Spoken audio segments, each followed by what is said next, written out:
Mesdames les Présidentes, Monsieur le Président, Mesdames et Messieurs les députés, je suis heureux de pouvoir me présenter devant vous ce matin et c'est un plaisir de voir de nombreux visages familiers.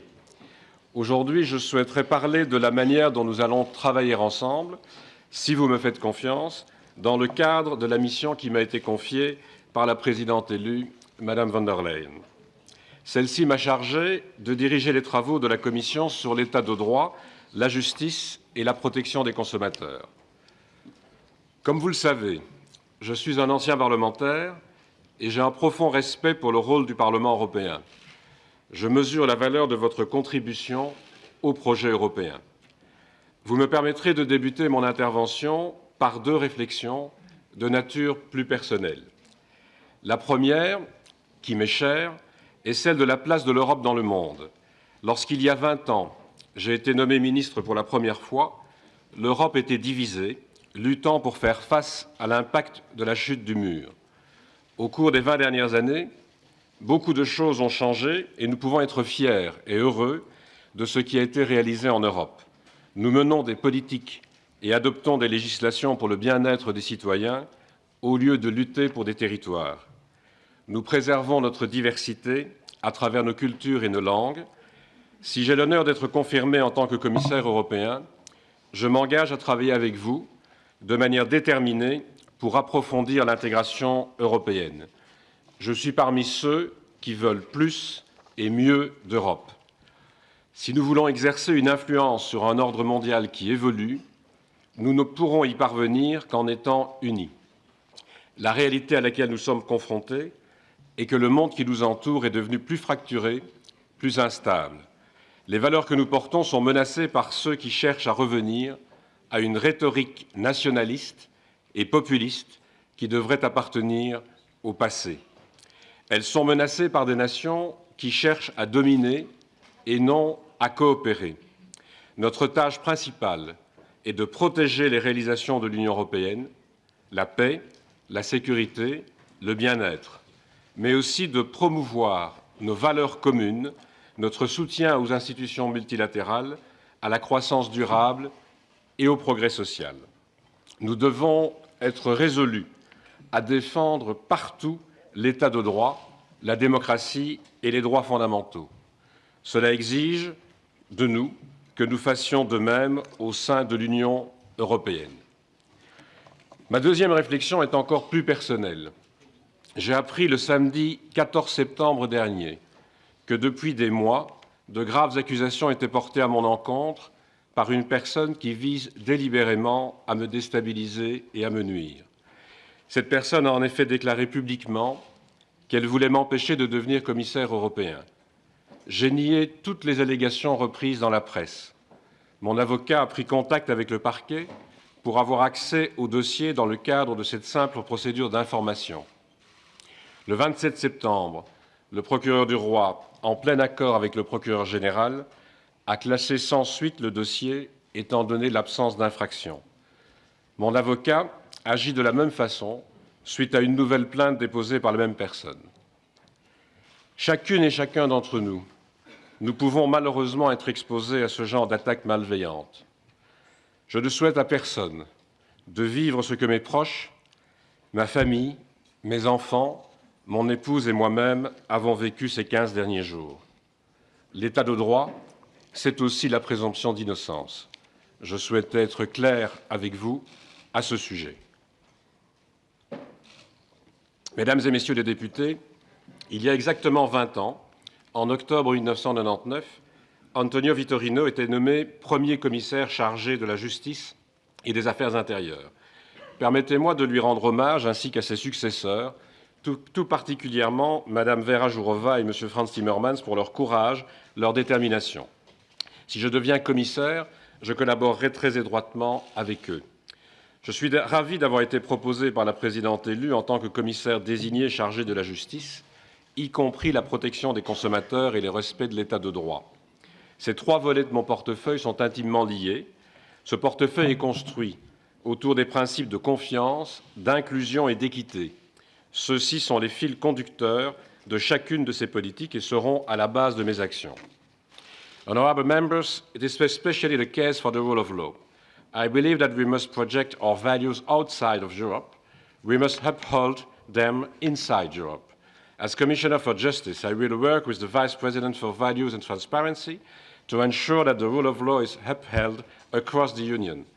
I will work closely with the Commissioner in charge of neighbourhood and enlargement to ensure the consistency of the internal and external rule of law approach. This task is close to my heart.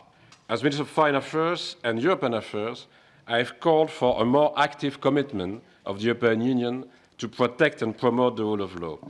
This is a prerequisite for our values. There can be no democracy and respect for fundamental rights without respect for the rule of law.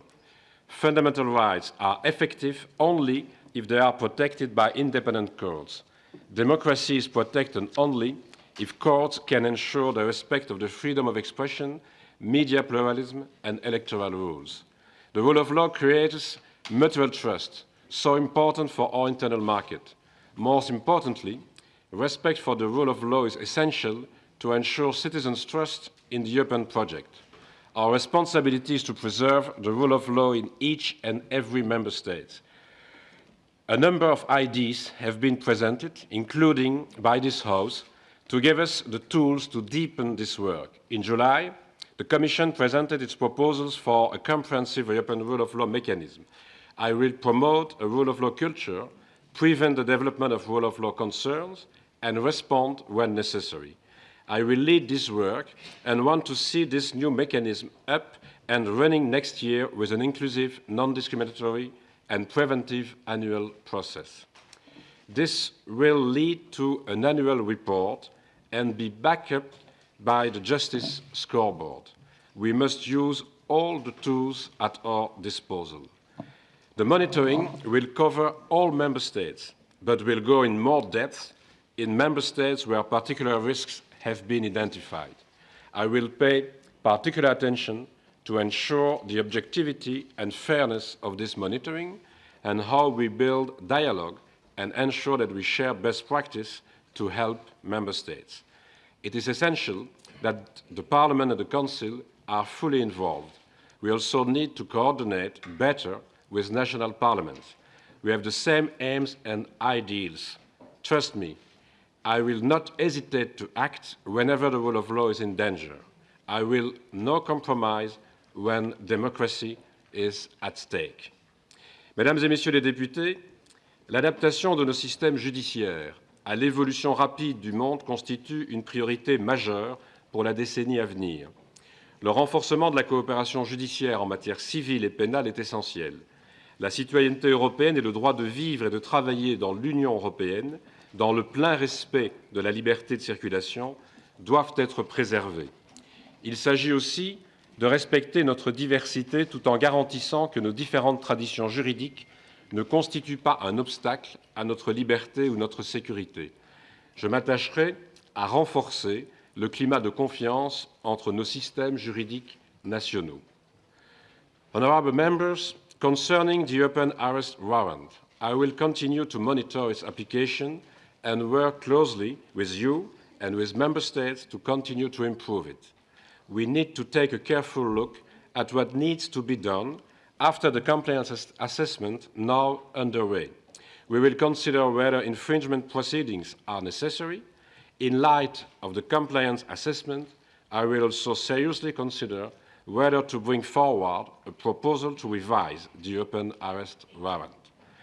I will also look into how prison conditions in the Union could be improved, and I will explore the idea of establishing minimum standards for pre-trial detention in order to strengthen trust.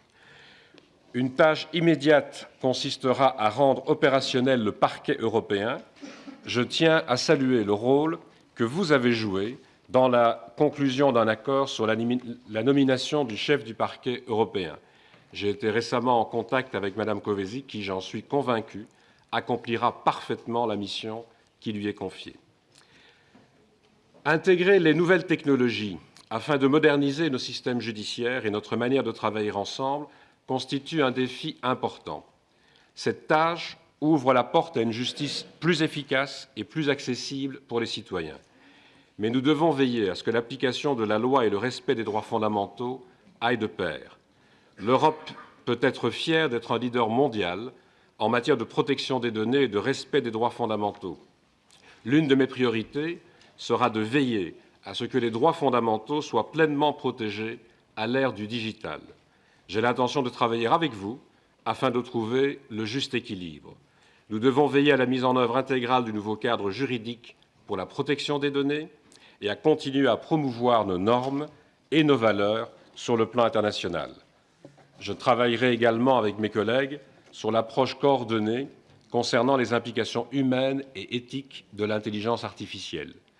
Je me réjouis des possibilités offertes par les nouvelles technologies, mais la confiance et la sécurité doivent rester nos priorités. Honourable members, trust, inclusion and fairness drive my approach to consumer protection. We can rightly be proud of the level of protection in Europe. We should not be complacent. We must continue to innovate and adapt to the rapidly changing environment and new technologies, offline and online. Our task is to work for fairness and sustainability in society, for the efficient functioning of the single market. This means looking more closely at both the supply and the demand sides of the business and consumer models. Company law can be a key tool to promote the shift to a sustainable economy. Consumers should be fully empowered, properly informed, and encouraged to make sustainable choices.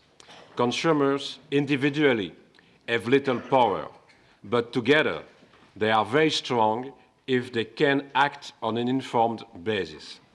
This purchasing power can help create a sustainable economy. That is why I will also push for swift adoption of the proposal on representative actions. Collective redress possibilities are very much needed by European consumers. We must continue to crack down on dishonest and aggressive selling and protect vulnerable consumers. We need to keep a high level of vigilance about the risk of dual-quality products. It is unacceptable for consumers to be misled into believing a branded product is the same as elsewhere. We expect the same fairness wherever a consumer lives. The starting point must be that products we buy are safe, whether produced in Europe or elsewhere. I will look into updating the General Product Safety Directive so that all players in the online supply chain reduce the number of unsafe products. I also want clear rules in terms of liability for all providers involved in the online consumer journey. Finally, I intend to place particular emphasis on effective enforcement. A large amount of consumer law has been adopted in recent years. We now need to ensure it is effectively enforced, both inside the Union and with our international partners. Mesdames les Présidentes, Monsieur le Président, Mesdames et Messieurs les députés, j'ai parlé plus tôt de nos accomplissements au cours des 20 dernières années. Nous avons le droit d'être fiers de nos réalisations. Nous avons également un devoir envers l'avenir. Cela commence par l'écoute. Je serai à votre écoute tout au long de mon mandat. Des millions de jeunes sont dans nos rues et appellent à un avenir durable. Ils constituent une source d'inspiration et nous appellent à agir. Ensemble, nous avons tant de belles choses à accomplir. J'espère que vous m'accorderez votre confiance.